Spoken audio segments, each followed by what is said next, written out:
자, 그러면 우리 박병창 이사님과 함께 오늘 시장도 한번 이야기 나눠보도록 하겠습니다. 어서 오십시오, 이사님. 어서 오세요. 안녕하십니까. 네. 비타민은 드시겠죠?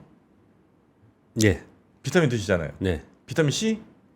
아니 멀티비타민. 멀티비타민? 멀티비타민. 약간 좀 앞서 가시네. 여튼 들어갈 틈이 별로 없네요. 네. 거기에 비타민 D도 있겠죠? 저도 내용은 잘 모르고요. 네. 그냥 드시는구나. 예. 네, 그런 거예요, 사실. 네. 근데 이제는 한번 바꿔보시죠. 배원 예. 헬스랩의 예. 멀티비타민. 여기는 다 들어있으니까. 원료가 또 스위스산, 영국산. 영국산. 예, 이렇게 따로 되면- 먹는 것보다 그냥 한 번에 먹으면 좋겠죠. 네. 번거롭잖아요, 그죠? 일일이 찾아 먹기는. 무치해서 못 찾아 먹습니다. 혹시 알약이 좀 약간 크지 않아요, 지금 드시는 거? 알약들 예. 뭐 그러면 보통 약보단 크죠. 그죠? 예. 얼마나 먹기 힘듭니까? 꿀떡 넘겨야 되잖아. 그럴 필요가 없습니다. 예, 대원 헬스랩은 알약을 작게 만듭니다. 예. 자, 그러면 미국 마감 상황부터 한번 살짝 볼까요? 네. 다우 0.6%, 나스닥 0.26%, S&P 500이 0.27% 상승을 했는데요. 거래가 감소했습니다. 그리고 소폭 상승 출발 후에 후반의 상승폭은 약간 둔화된 거예요. 그래서 네. 아주 큰 특징이 없어요. 특징이 없이 종목별로 오르내림이 좀 있는 상태에서 일부 종목에 의해서 좀 움직였다. 그 정도 보시면 될 것 같고요. 뭐 섹터의 특징이라든지 뭐 이런 부분은 좀 없습니다. 그냥 지금 미국 시장의 한 가지 특징이라 하면 화면 한번 보겠습니다. 이겁니다. 뭐예요? 트럼프 미디어입니다. 트럼프 이게 미디어. 10월 1일 날 20달러도 안 됐었습니다. 네. 9월 말에 12달러 그랬거든요. 지금 47달러. 와, 3배, 4배가 갔네. 12달러에서. 이게 지금의 상황입니다. 이것도 대선 테마주가 미국도 있네. 있죠. 있죠. 예. 그게 영향을 전체적으로 다 주는 겁니다. 예를 들어서 지금 10년만기 국채 수익률이 4.28%예요. 어제 2년물과 5년물의 국채 입찰이 있었는데 흥행이 실패했습니다. 부진한 응착률이 됐습니다. 그러니까 보통 평상시보다 더 낮았다는 거예요. 네. 네. 응착률이 낮았다는 거는 뭐라고 표현할까요? 그러니까 국채 수익률이 더 높았다라는 거죠. 그러니까 가격이 더 낮았다라는 거예요. 응착률이 낮았습니다. 더 부진했으니까. 결국은 이런 부분들도 트럼프 우세의 영향을 좀 받는 거다. 그러니까 전체적으로 다 지금 트럼프 우세의 영향을 좀 받고 있는 그런 상황이에요. 뉴스를 일본 뉴스를 먼저 전해드려 볼까요? 네. 트럼프 당선 가능성이 높아지자 빅테크 CEO들이 수장들이 잇따라 러브콜을 보내고 있다. 최근에 유럽연합에서 진행되고 있는 여러 재판에 대해 팀 쿡과 논의했다. 이거는 트럼프 후보가 직접적으로 언급을 하는 겁니다. 구글 CEO는 트럼프의 맥도날드 매장 유세는 가장 핫한 유세라고 칭찬을 하고 있다. 네. 아마존 CEO는 트럼프에 계속해서 연락을 좀 하고 있는 그런 상황이다. CNN 보도에 이런 거 나오는 거예요. 트럼프의 워딩을 보면 본인이 재선 시에 구글을 최고 수준으로 기소 요청할 것이라고 예전에 얘기했지만 요즘에 구글을 보니까 나를 좋아하기 시작했고 나에게 기울었다. 올바른 대통령이 있으면 미국의 기업들이 유럽연합에서 과징금 관련 결정에서 자유로워질 것이며 모두 좋은 상태가 될 것이니 걱정하지 마라. 트럼프가 조련을 잘하네. 기업들. 이런 게 지금 미국입니다. 이런 상황이라는 게 지금 미국. 뭐 아까 CNN도 확실히 약간 톤이 좀 바뀌었더라고요. 예. 전에는 막 되게 많이 바뀌었습니다. 트럼프 되게 싫어했잖아요. 예. 뭐 대놓고 싫어했는데 이제는 예. 약간 중립인 척 막 이렇게 하더라고요. 민첩. 결과가 나와 봐야겠지만은 네. 지금 미국이 그냥 상황만 얘기하는 겁니다. 우리가 생각할 때는 좀 아까도 그런 논의 좀 하시는 얘기를 하시는 것 같던데 되게 이상한 정책들 되게 많아요. 네. 공무원들 그냥 자른다 그러고 네. 되게 많거든요.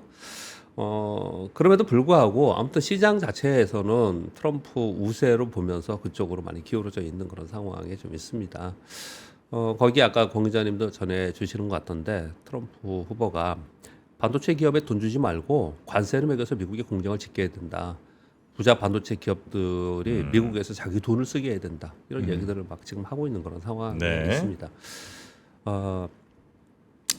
전 세계가 좀 그렇죠. 전 세계가 네. 그러니까 옳고 그름이나 잘잘못을 다 그런 걸 다 떠나서 네. 굉장히 우리가 요즘에는 이제 보수 진보란 표현을 쓰지 않습니다. 그런 구분이 별로 없어요, 사실은.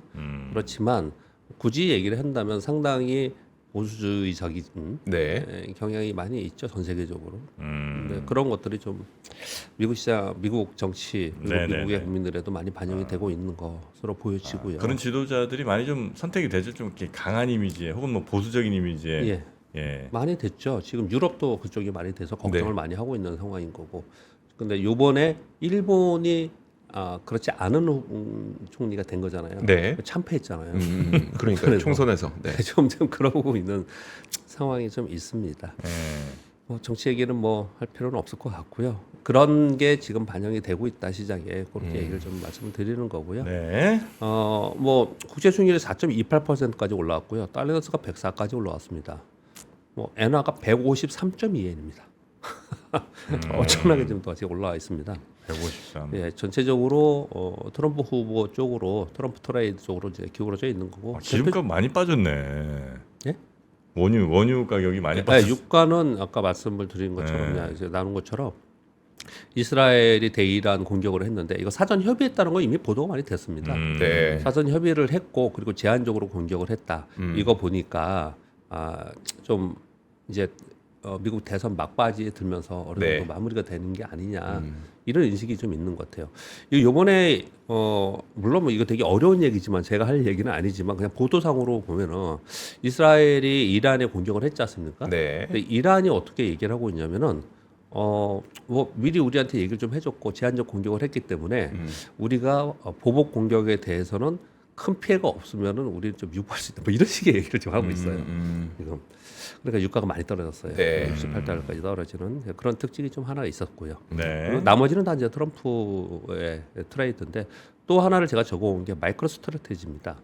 마이크로 스트래테지는 소프트웨어 회사입니다. 네. 마이크로소프트처럼 뭐 그렇게 처음에 시작을 한 회사인데 지금은 뭐죠? 거의 비트코인만 들고 그냥 있죠. 비트코인 전체 자산이 그냥 비트코인 그러니까요. 회사예요.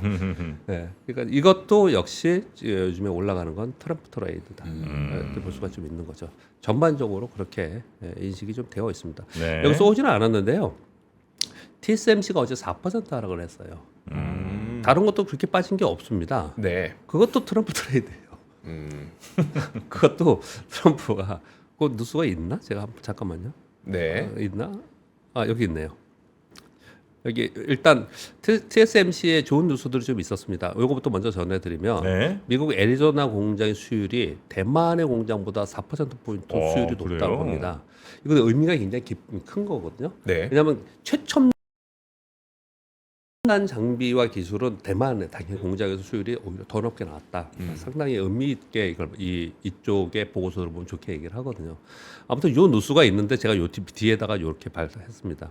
TSMC 칩이 화웨이에서 제품에서 발견된 거 뉴스를 제가 2번에 걸쳐서 전해드렸잖아요. 네. 트럼프가 요 틈을 또 그러니까 굉장히 참모들이 좋은 건지 본인이 정말 열정적으로 모든 기사를 보면서 막 이걸 체크하는지 모르겠는데 요 내용을 가지고 대만이 미국의 칩을 훔쳤다. TSMC에 관세를 부과할 것이다. 이런 얘기들을 했어요. 뭐 그것 때문이지 어떻든 어제 뭐 전반적으로 뭐 크게 하락한 건 없었는데 TSMC는 한 4% 하락하는 네. 그런 모습을 보였어요. 모두 다 그냥 미국의 대선이에요. 저도 그래서 미국의 대선 얘기를 오늘부터는 조금씩 이제 그냥 하루를 통으로 하기에는 제가 나오는 아침 대열 하루에 그 시간을 다 그걸 하기에는 다른 뉴스도 전해드려야 되기 때문에 네. 조금씩 해서 이번 주말까지 좀 전해드리도록 하겠습니다. 네. 우리 시장은 어제 상승을 여러분 어떻게 해석을 하세요? 어제. 생뚱맞은 상승이 있었습니다. 네. 계속 요즘에 부진했잖아요. 예. 어제 코스피 1.1% 올랐고 코스닥 1.8% 올랐거든요. 그동안에 계속 약세였기 때문에 뭐 반발 매수다? 그렇게만 얘기하기에는 아니 정할 말이 없으면 그렇게 얘기해야겠죠. 네. 근데 제가 어제 봤을 때는 물론 당연히 이제 삼성전자가 어제 3.9%가 올랐어요. 장중에 4% 정도까지 아침부터 강했습니다. 삼성전자 외국인들의 순매도가 34거일 만에 멈췄습니다. 근데 매수는 얼마 했느냐? 101억. 101억. 쬐끔했네요 지금. 거의 뭐 산 것도 아니지만 네. 아무튼 계속 팔다가 34거래일 만에 이제 순매수 101억이 된 거예요. 그래서 어제 삼성전자가 3.9%가 올랐는데요. 3.9% 오르는 것은 외국인들의 순매수 매도가 멈췄다라는 이제 수급적 이유도 있겠지만 어제 또 이런 루머라고 해야 할지 보도해야 할지 모르겠지만 이런 내용들이 돌아다녔습니다. 대만 디지타임즈에서 엔비디아의 삼성전자 HBM 공급을 조건부로 승인했다. 엔비디아가. 이거 정식 공급망에 승인된 것은 아니지만 포함된 것은 아니지만 엔비디아가 지금 물량 부족으로 인해서 생산 차질이 생긴다는 거예요. 그래서 조건부로 승인했다. 요 얘기가 돌아다니는데 이걸 또 굳이 어떻게 해석을 하냐면 이런 얘기 여러 번 들었잖아요. 아마 전 프로그램 들으시면서 이거 예전에도 막 이런 얘기 많았잖아. 그랬잖아요. 네네네. 예전에는 미국의 언론 보도나 뭐 이런 데서 많이 나왔어요. 근데 이건 지금 대만에서 한 거거든요. 아 대만에서. 그러니까 굳이 또 거기에 또 의미를 부여를 많이 하더라고요 시장에서는. 대만에서 여기 나온 거니까 요번에 좀 다르지 않냐 이런 얘기를 좀 했었습니다. 자, 요거 때문에 삼성전자가 오른 건지 외국인들의 매도가 언제부터 매도를 했냐면 9월 3일부터 했어요. 네. 지금 10월 마지막 주입니다 이번 주. 그러니까 2달 한 거거든요. 그러네요. 그 외국인들의 거래는 늘 말씀드리지만 일정한 금액, 일정한 기간 동안 해요. 외국인들은 보통 그렇게 패시브 거래들은 그렇게 하거든요. 네. 그래서 어느 정도 이제 멈추는가라는 이제 가봐야 돼요. 오늘도 봐야 되고 내일도 봐야겠지만 네. 그런 것들이 좀 이제 반영이 좀 되지 않았나 이렇게 생각을 좀 합니다. 거의 다 온 것 같습니다. 그러세요? 그렇게 보이세요? 네, 거의 다 왔다. 기간으로 한 2달 하셨고 그리고 그 날짜를 가만히 보면 어떤 특정한 날짜 시작하는 날짜 뭐 월초 뭐 월말 뭐 이런 경향이 좀 있거든요. 그러니까 시장에서 자꾸 이제 그런 걸 기대를 좀 하고 있는 그런 상황이에요. 네. 그래서 어제 3.9%라 삼성전자가 올랐다는 게 전체 지수를 끌어올리는 특징이 됐고요. 또 하나는 어제 2차 전지 섹터가 아주 강세였습니다. 네. 전반적으로 강세였는데요. 삼성 SDI가 8.2%가 올랐어요. 에코프로뱀이 9%, LNF가 10% 올랐는데 네. 전에 제가 2차 전지 얘기를 하면서 어떤 비율을 들면 두 가지 말씀을 드렸습니다. 하나는 전반적으로 저점 형성을 하는 것 같다. 네. 하는 것 같다. 그러니까 뭐 가치가 저점을 형성한다든지 뭐 이런 부분을 말씀드리는 게 아니고 시장 참여자로서 시장을 바라볼 때 저점을 찍고 직전 저점을 깨지 않고 뭐 매수가 들어오는 걸 보면서 그렇게 설명을 좀 드린 거고요. 또 한 가지는 그때 설명을 드리기를 직전 저점을 깨지 않고 다시 올라서 추세 상승으로 전환된 종목 위주로만 좀 보자. 네. 맨 밑에 있는 것들은 좀 올랐다가도 금방 다시 내려오고 막 이랬거든요. 네. 네, 그랬는데 다시 저점을 깨고 내려가지 않으려면 어떤 조건이 있냐면 거래량이 실려야 되고 그리고 올라갈 때 2, 3% 올라가는 건 올라간 게 아니에요. 네. 빠진 종목은. 정말 한 10%, 15% 올라가면 그거는 의미를 주거든요. 네. 거래량이 생긴 대량 거래가 생긴 그 큰 폭의 상승, 하락 이거는 의미를 주거든요. 근데 지금 보면은 거의 10%씩 올랐잖아요. 네. 그래서 어제는 분위기가 좀 달랐던 거예요. 거래량도 좀 됐었어요. 예. 어제는 좀 2차 전지들. 예, 외국인들 사고 좀 그런 부분이 좀 있었습니다. 그래서 어제 외국인들 보면은 1,798억 코스닥 매수로 잡혀 있지 않습니까? 네. 외국인들 매수가 좀 있었어요. 근데 물론 거의 대부분 알고리즘 거래를 하는데 전체적인 분위기는 좀 잡혀 있는 그런 상황인 거거든요. 근데 어제 어떤 일이 있었냐면 LG에너솔루션의 실적 발표가 있었고요. 그리고 어제 말씀드리기를 미국의 2차 전지 관련된 IR 보조금 관련해서 좀 좋은 소식이 있었다. 제가 아침에 그렇게 말씀드렸잖아요. 이런 것들이 작용이 된 것 같은데 일단 또 이것도 뉴스 연결해서 LG에너솔루션의 실적에 대해서 아까 공 기자님 전해주시던데 왜 이거를 시장에서 좀 좋게 봤냐? LG에너솔루션은 어저께 많이 오르진 않았어요. 그리고 컴콜에서 뭐 굉장히 보수적인 내용을 했습니다. 먼저 이부터 말씀드리면 미국 대선을 앞두고 내년 실적 전망 어렵다. 전방 시장과 당사의 매출 성장에 대해서는 다소 보수적으로 보고 있다. 그래서 내년에 지금 증설 관련돼서 또 보조를 한다. 이런 표현을 썼거든요. 좋지 않은 내용을 얘기했잖아요. 네. 근데 시장은 긍정적으로 해석을 했는데 왜 그랬냐면 요번에 OP 영업이익이 4,483억 나왔는데 세액공제를 그러니까 4,665예요. 이거 제외하면 177억 손실이거든요. 그런데 지난 분기는요. 2,500억 손실이었어요. 네. 그래서 전분기 대비해서 129% 증가했고 전년비 38% 감소했는데 이거는 전년은 좋았고 요번에 빠졌으니까 이거 비교하면 안 되고 분기로 비교를 해야 되잖아요. 그 차트를 그냥 하나 가져왔습니다. 네. 이거거든요. 1분기에 1,573억, 2분기에 1,953억, 4분 요번에 발표한 게 4,483억이 된 거예요. 요번에 발표한 게. 그러니까 이 내용을 발표를 하면서 하나는 비용 절감에 성공했다 하고 네. 비용 절감이 잘 됐다. 그리고 또 하나는 ESS에서 수익이 좀 매출이 많이 일어났다. 이 얘기를 좀 하고 있거든요. 네. 그럼 이걸 보면은 보통 우리가 추이라는 걸 보는 거는 요번 올해 들어서 작년에는 계속 꺾여 내려오는 거였잖아요. 네. 근데 올해 들어서는 얘가 1분기, 2분기, 3분기를 지나면서 터닝을 좀 하고 있지 않습니까? 네. 이런 걸 보면서 아 그러면 터닝을 좀 하는 게 아니야? 라고 얘기를 좀 하고 있는 거예요. 그러면서 뭐 기존 고객 외 다수의 고객사들과 뭐 제품 논의 공유다 뭐 이런 얘기들을 했는데 네. 그것보다도 시장에서는 아 이거 지금 캐즘이 뭐 마지막 남은 트럼프 후보가 만약에 당선이 되면 뭐 마지막 걸림돌이 있긴 한데 이제 기간상으로 보거나 아니면 이 수치를 볼 때 이익의 수치를 봤을 때 어느 정도 진짜 바닥 따지기를 하고 캐즘을 이제 지나가는 게 아니냐 이런 인식이 어저께 좀 있었던 거예요. 네. 그래서 어제 2차 전지 섹터가 전체적으로 아주 초강세였어요. 이 두 가지가 어제 시장을 끌어올린 부분이거든요. 요거는 이제 우리 여러분들이 아시는 뉴스를 제가 이렇게 전해드리는 거고요. 저는 또 우리가 시장을 이렇게 면밀히 보시는 분들은 어떤 걸 어저께 느낄 수 있었냐면요.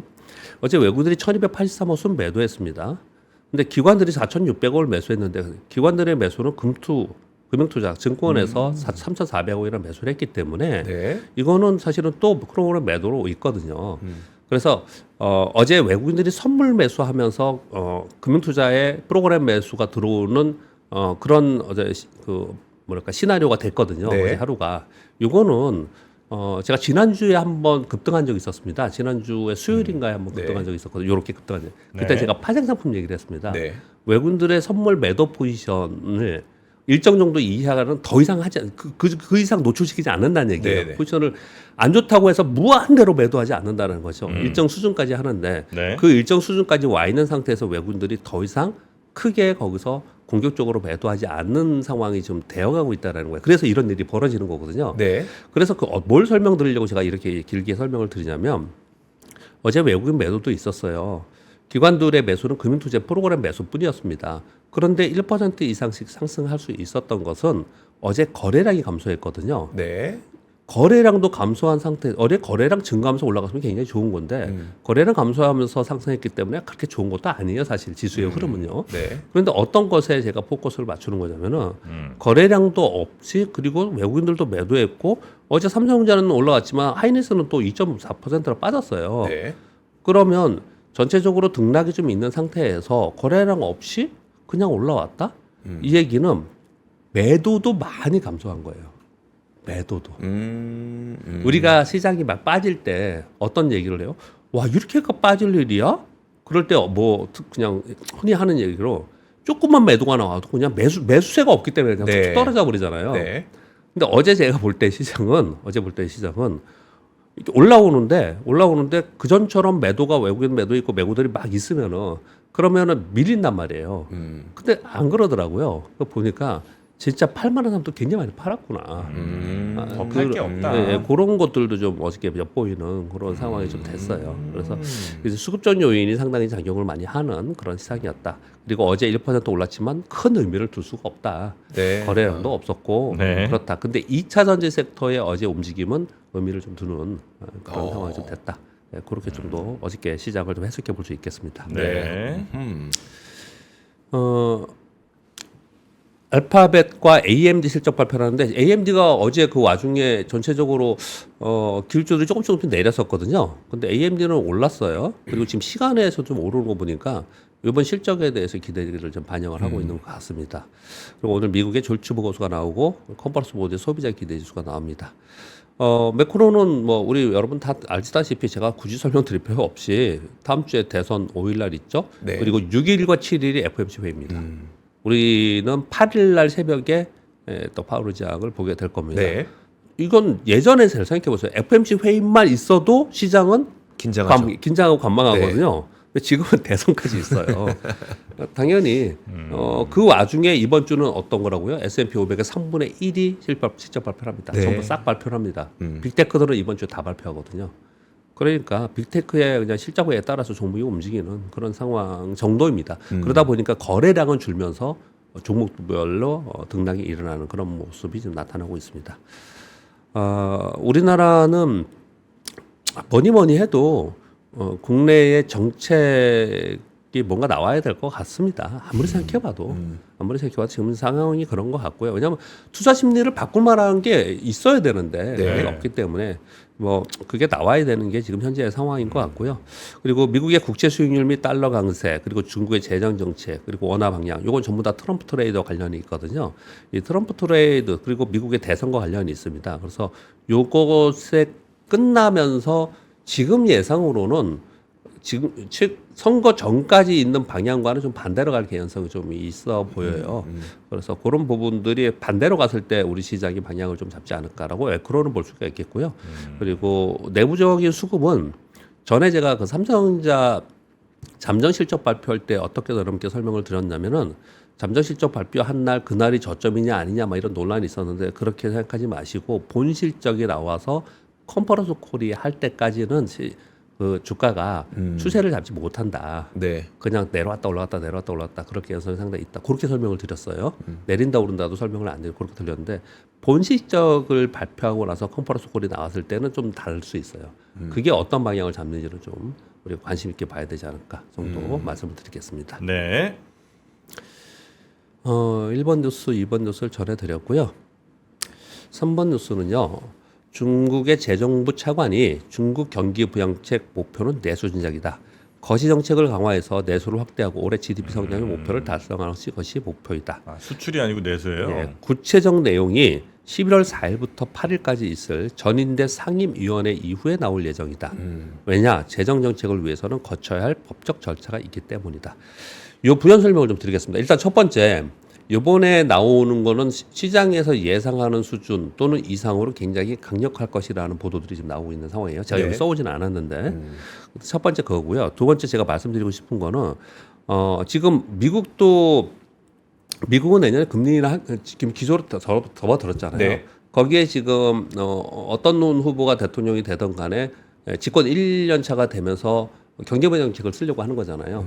이 두 가지를 쓰지 않습니까? 재정 정책과 금융 정책을 쓰잖아요. 근데 네. 중국이 그걸 지금 하려고 하는 건데 중국은 금융 정책에 대한 발표를 했고 지준율 인하도 했고 LPR 금리도 네. 인하했고 다 했단 말이에요. 근데 금융 정책은 내부 시차는 짧은데 외부 시차가 길다라고 해요. 요걸 우리 그 경영 대학에 다니는 사람들은 처음에 1학년, 2학년 때 배우는 건데 네. 결정은 빠른데 효과는 나중에 나온다는 거예요. 금융 정책은. 네. 그런데 이 재정 정책은 내부 시차가 길고 외부 시차는 짧다라고 표현을 하거든요. 요거는 결정이 길어요. 왜? 네.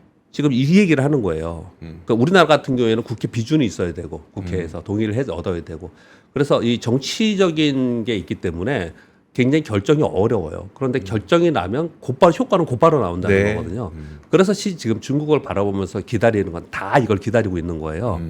근데 이거 보시면 이것도 날짜를 잘 보면은 4일부터 8일이지 않습니까? 이것도 대선하고 미국의 대선의 눈치를 어마어마하게 볼 거예요. 어마어마하게 볼 거라고요. 딱 그날이네. 예. 어마어마하게 볼 겁니다. 특히 지금 FOMC의 연준 위원들은 얼마나 그럴까요? 왜냐면 6일부터 7일이거든요. 6일부터 7일이거든요. 이렇게 하자니 누구 편 들어주는 거 같고.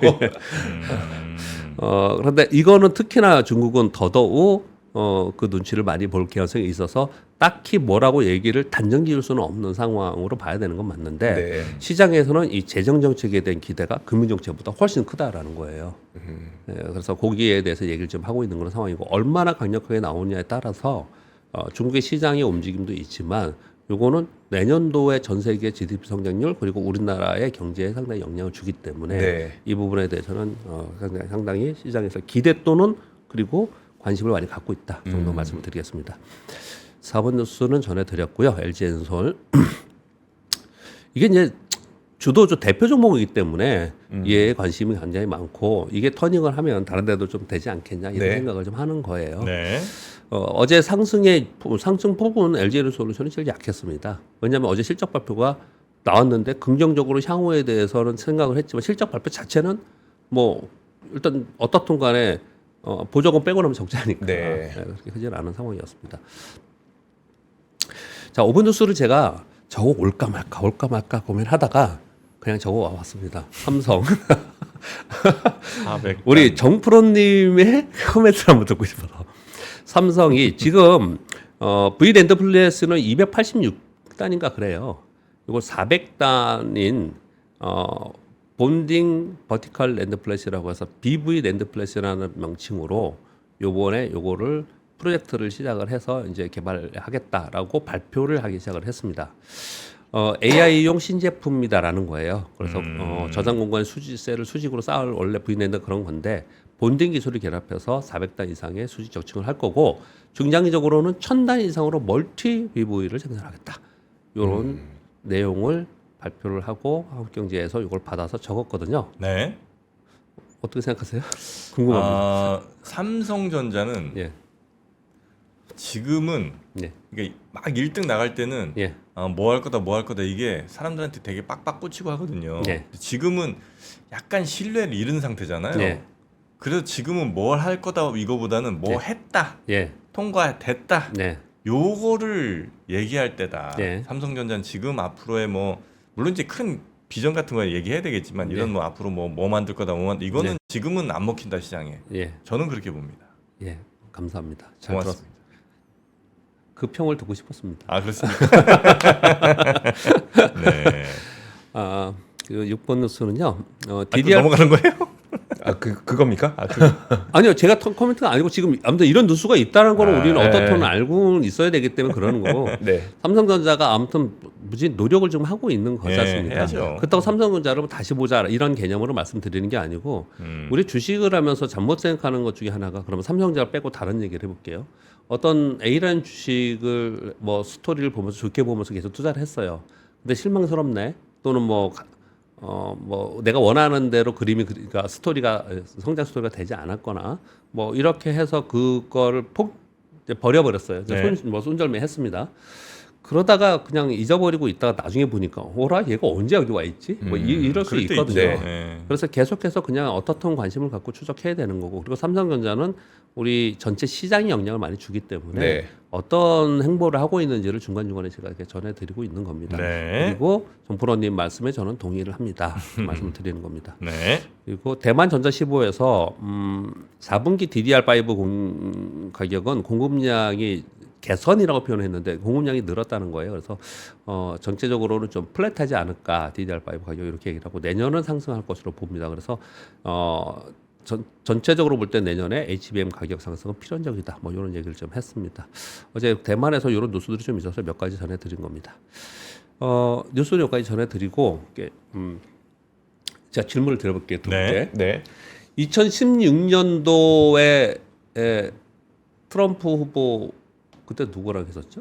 힐러리. 예, 그때 전에 그 선거 전 2016년도 11월 8일인가 그랬습니다. 네. 그 전에 시장은 아무튼 들쭉날쭉했어요. 변동성이 좀 있었습니다. 끝나고 나서 어땠을까요? 끝나고 나서 네. 빠졌어요? 저는 제가 기억하기로는 상당히 좋았던 아, 거죠. 좋았어요? 그러니까 그 트럼프가 그 당시는 안 될 거라는 게 중론이었었어요. 아. 그리고 실제로 전체 그 선거 투표 결과에서도 힐러리의 그 전체에서 득표수가 그랬죠. 예, 더 맞습니다. 높았었고 다만 그 선거인단에서 갈리게 되면서 이제 트럼프가 그 저기 대통령이 됐었는데 그 당시 제 기억으로는 선거 직전까지 시장이 되게 힘들었었던 기억이 있거든요. 아, 그래요. 근데 오히려 딱 당선되고 나니까 그때 행정명령을 진짜 매일 막 10개씩인가 막 성명을 엄청나게 행정명령을 서명을 하면서 사실 기업 친화적인 행정명령들을 되게 많이 했었어요. 그러면서 저는 시장이 개선됐던 기억으로 남아 있는데 실제로는 어땠을까요? 화면 보시겠습니다. 네. S&P 500이 노란색 표시한 요게 그 선거일입니다. 맨 어. 마지막에 선거일이에요. 와, 네. 쭉쭉 갔네. 이게 선거일이고 이게 선거 끝나고 나서입니다. 2016년. 아 근데 제 기억이 예, 정확하게 기억을 하고 계십니다. 맞긴 맞아요. 이 전에 한 몇 개월 동안 시장은 플랫하거나 되게 조심스러워했어요. 왜냐하면 그때는 트럼프 후보가 되면은 진짜 거의 폭망할 것처럼 보이고 그랬었습니다. 맞아요. 굉장히 두려워했어요. 근데 막상 되고 나서 시장은 이렇게 움직였거든요. 그러면 2020년에 또 다시 바이든 후보 대통령이 됐을 때나 네. 바이든 대통령이 됐을 때는 어땠냐? 그냥 이거 보여드리겠습니다. 요겁니다. 2020년 11월 3일이에요. 여기 저점이에요. 네. 그 전에도 이렇게 변동성이 있었는데 그 이후에 이렇게 올랐어요. 이렇게 올랐습니다. 그래서 사실 가네 뭐 그냥. 과거의 경험적으로 그랬다고 해서 이번에 똑같다 또는 퀀트에 의해서는 그렇다. 저는 그 말을 별로 좋아하지 않아요. 네. 그래서 뭐 퀀트 막 이런 것들 좋아하지 않거든요. 왜냐하면 시장은 AI도 주시장은 안 된다잖아요. 네. 너무 비이성적이고 너무 변수가 많다고 하지 않습니까? 그냥 과거가 그랬다. 근데 이거는 가장 최근에 대선 직전과 대선 하고 나서 곧바로 어떻게 움직였냐를 제가 보여드리는 거예요. 네. 근데 두 번 다 어떤 특징을 갖냐면 곧바로 그냥 일단 하고 나서는 그 전에 변동성을 하락 변동성을 줬다가 하고 나서는 곧바로 다 올랐어요. 이렇게 그냥 급등을 해버렸습니다. 네. 이 두 번 다 그랬거든요. 근데 전체적으로 보면 이런 그림이에요. 이런 그림이에요. 이게 2016년도의 선거예요. 2006년도 선거에서 그 전에 별로 좋지 않았었습니다. 네. 그러다가 등락하다가 2016년 선거 전에 좀 밀리다가 그러면서 쭉 올라왔어요. 근데 중간에 2018년, 19년도에 어떤 일이 있었냐면은 이 전에 뿌려놨던 돈을 다시 긴축으로 금리 인상하면서 QT를 진행하면서 시장이 빠졌어요. 네. 2018년, 2019년도에 QT를 진행하면서 빠졌고요. 그리고 2020년도에 팬데믹으로 빠진 거잖아요. 네. 초에는 그랬다가 다시 원위치를 했어요. 그리고 나서 선거가 있었습니다. 2020년 11월 3일날 선거 있었는데 그때 직전에도 조금 들락 걸렸는데 이게 변동성이 있었는데 선거 이후에 이렇게 이만큼 올랐어요. 이만큼 오르고 그 다음에 2022년도에 빠졌지 않습니까? 이건 또 뭐예요? 여기도 금리 인상을 했을 때예요. 금리 인상을 하면서 빠졌습니다. 그리고 나서 다시 올라와서 지금 여기에 있거든요. 근데 예전에 보면은 선거 이후에 이만큼씩 다 올랐단 말이에요. 네. 요번에도 그래서 좋아. 이렇게 보고서가 나오는 것들을 제가 이렇게 보면서 야, 이걸 한번 전해드려야겠다. 무조건 그렇게 생각하면 안 되지 않냐. 주식시장은 수급이 굉장히 중요하고 네. 그리고 주가의 위치가 굉장히 중요하거든요. 네. 그렇기 때문에 전에는 물론 이게 시계열이 너무 길기 때문에 이미 이만큼 왔기 때문에 여긴 낮아 보이는데 이걸 이쪽 뒤로 가면 여기도 폭이 컸을 거예요. 네. 그렇지만 그 전에 좀 좋지 않은 변동성을 주었어요. 이때도 그랬고 1, 2년 사이에 네. 이때도 그랬어요. 2020년도에도. 음흠. 그리고 나서 선거가 있고 나서 이렇게 꽤 올라간 부분이 있기 때문에 지금하고 좀 다르다. 첫 네. 번째. 두 번째는 이걸 보면은 어떤 후보가 대통령이 됐다고 해서 시장이 빠지거나 오른 게 아니다. 그런 게 아니라는 거예요. 네. 보면 시장이 중간에 이렇게 빠졌던 거는 다 금리 인상을 하면서 빠진 거예요. 네. 시장의 유동성과 금융 정책이나 재정 정책이 중요한 거지. 그 대통령이 되면은 빠지고 그 대통령이 어떤 대통령이 되면 뭐 안 빠지고 이런 게 아니었다라는 거예요. 다만 이때에 주도했던 종목들이나 섹터와 이때 주도했던 종목과 섹터는 다릅니다. 그거는 시대를 반영하면서 움직이는 것도 있지만 네. 그 대통령이 어떤 정책에 드라이브를 거느냐에 따라서 달라지기 때문에 네. 섹터와 종목 단에는 달라요. 섹터와 종목 단에는 다르지만 어떤 대통령이 되면은 시장이 폭망하고 어떤 대통령은 좋고 이러지 않았다는 그보단 시장은 시장의 유동성 결국은 돈이 가장 중요했다. 그렇게 볼 수가 있는 거예요. 이걸 보면요. 근데 정말 단순하게 생각을 해서 우리 초등학생들한테 이걸 보여주면서 자 여기가 선거였어, 여기가 선거였어, 요번에 선거야. 그러면 어떻게 될 것 같아? 그러면 똑같이 따라가면 올라갈 수 있을 거라고 보는 거잖아요. 네. 그래서 보고서들 잘 보시면 선거 전에 변동성이 있었고 그 변동성 후에 그게 해소가 되면서 선거 후에는 떴더라라는 보고서가 있는데 네. 저는 그거하고는 이번에는 좀 다를 수 있다라고 좀 봐야 되지 않을까 이렇게 생각을 하고 있고요. 네. 그러면 미국만 보지 말고 우리나라를 보겠습니다. 2016년 미국의 선거, 2020년 미국의 선거예요. 우리나라는 더 드라마틱합니다. 그러네요. 우리나라는 미국의 선거 끝나고 폭등했어요. 두 번 다. 두 번 다 폭등했어요. 그러면 여기 2016년 이후에 폭등하고 왜냐하면 2017년도가 IT 버블 생기면서 삼성전자가 역사적 신고가 경신했을 때 2017년도예요. 네. 2017년도예요. 그때 막 비트코인 예. 한다고 반도체 엄청 팔 두 번 다 네. 삼성전자가 여기서 신고가를 다시 냈고 그 다음에 이거 끝나고 나서 여기서 신고가를 다시 냈어요. 두 번 다 삼성전자가 신고가를 냈을 때요. 그러면 생각해 보면 이번에 선거 끝나고 또 그런 주도주들이 신고가를 내면서 이렇게 급등할 수 있을까? 거기에 동의합니까? 뭐가 있어야 못하죠. 된다. 동의 안 되지 않습니까? 그게. 네. 그러니까 미국도 그렇게 보면 안 된다는 얘기를 계속 하는 네, 거예요. 네. 그게 동의가 안 돼요. 결국은 그 시기에 여기 지금 빠지는 거 보면은 2018년도에 남북 경협 얘기하면서 그런 거 오르고 나머지 2018년 19년도에 계속 빠졌거든요. 이게 긴축의 시대였습니다. 이 긴축의 시기였고요. 네. 2022년 이렇게 내려왔을 때 2021년 22년도 긴축의 시기였단 말이에요. 시장의 양적 완화의 시기냐 긴축의 시기냐 이런 부분이 훨씬 더 작용을 많이 했다라는 거예요. 그런 부분들을 생각해 보면 되는데 우리 시장은 여하튼 간에 미국의 대선 끝나고 나서는 어떤 계기가 있긴 있었어요. 그런 부분들을 퀀트 어쩌고 하면서 이걸 똑같이 그렇다라고 설명드리는 게 아니고 참고로 또는 재미로 이 상황을 한번 좀 볼 필요가 있지 않나. 반대로 요건 얘기할 수 있어요. 지금까지 굉장히 좋았기 때문에 미국 대선이 끝나면 이제는 특히 트럼프가 되면 시장이 이제 폭망할 거야. 이렇게 극단적으로 생각하지 말라는 말씀을 좀 드리고 싶어요. 네. 오늘은 여기까지 하고요. 제가 네. 순차적으로 하나하나 말씀드리겠습니다. 예. 그래서 이제 대선 대비해서 이런 거 이제 하나씩 또 알려주시는 거군요. 네. 대선 전후로 어떻게 지수가 바뀌었는지 네, 미국 뭐 시장, 우리 섹터나 시장. 뭐 분위기는 어땠는지. 예. 네, 그런 거 이제 오늘 간략하게 전해주셨고 내일 쭉 이어서 다음 대선 미국 대선 있을 때까지 좀 전해드리도록 하겠습니다. 자, 박병창 이사님과 함께한 오늘 시장 이야기였고요. 내일 아침에 다시 부탁드리겠습니다. 고맙습니다. 네, 감사합니다. 삶의 격을 높이는 9가지 지혜를 함께 나눕니다.